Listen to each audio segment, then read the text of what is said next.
Hey Double O's, it's Blake over at Bond Life Chicago with another Double O fight breakdowns for you guys. Know it's been a while since the last one. Again, I was on vacation in the Bahamas for a little bit, but I've braved flying through Tropical Storm Nicole to get home here for you guys to do another awesome breakdown.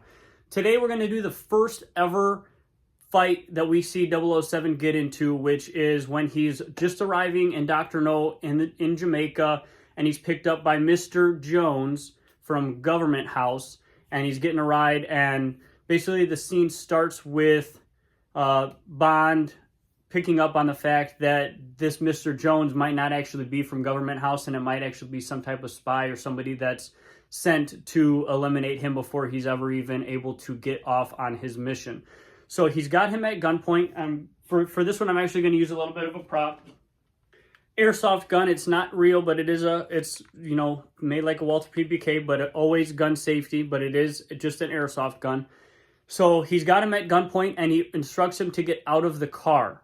From there, as he sees Mr. Jones go for a gun in the glove box, he uses a pistol grip to pistol whip him by using the butt end of the handgun on the wrist that's going for the gun.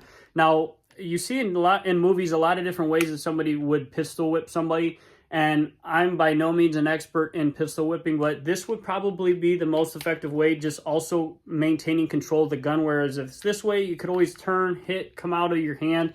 This way, it's pretty firm that it's going to stay in your hand. From there, Bond throws Mr. Jones out of the car, and for whatever reason, he puts both Mr. Jones's gun, and then he even puts his gun away to start questioning him. I don't know why he wouldn't just continue to keep his gun drawn on the guy that he thinks is a bad guy at this point, but we wouldn't have the rest of the scene if he did. So as he's doing that, and you actually see him take out his like a handkerchief or his pocket square, and he's going to start dabbing away some of the sweat because it is hot in Jamaica, and he's wearing a full suit. As he's doing that, he's a little bit distracted. Mr. Jones tries to do some type of front kick. Now, most of this scene and the fighting style that we see here, which is pretty quick, but it seems to be more of a karate style. And I think part of that is going back to the 60s when this movie was made. Most other styles weren't necessarily as well known or as well practiced as karate was. So that's why I think we see that in a lot of the films, not just Bond films, but just movies in general. I think going back that far, most of that type of fighting style was karate, just because that was what was most well known, most practiced, and most easy to choreograph, as well as its generally larger kicking or punching motions that makes it a little bit more cinematic. So again, going back to that, Mr. Jones gives him a type of front kick that would be close to a karate kick, and as he does so, Bond catches it at about the waist level and flips him back, causing Mr. Jones to fall back onto the ground again. And Mr. Jones then grabs a large rock, and he's going to try to use that to strike Bond in the head. As he does so, as I have shown in a previous video, Bond brings his forearm up here to block that before it gets to his head, so you come out with force so that it doesn't still fall forward. He blocks that, and then he grabs it with both hands, and he uses another karate style move where he actually turns, twists, and throws him down to the ground again. This time not allowing Mr. Jones to get up on his own power. Bond reaches down, grabs him by the shirt or tie area, just controlling him here, which is pretty good control of somebody, especially if they're already a little bit lackadaisical from getting beat up with several other moves.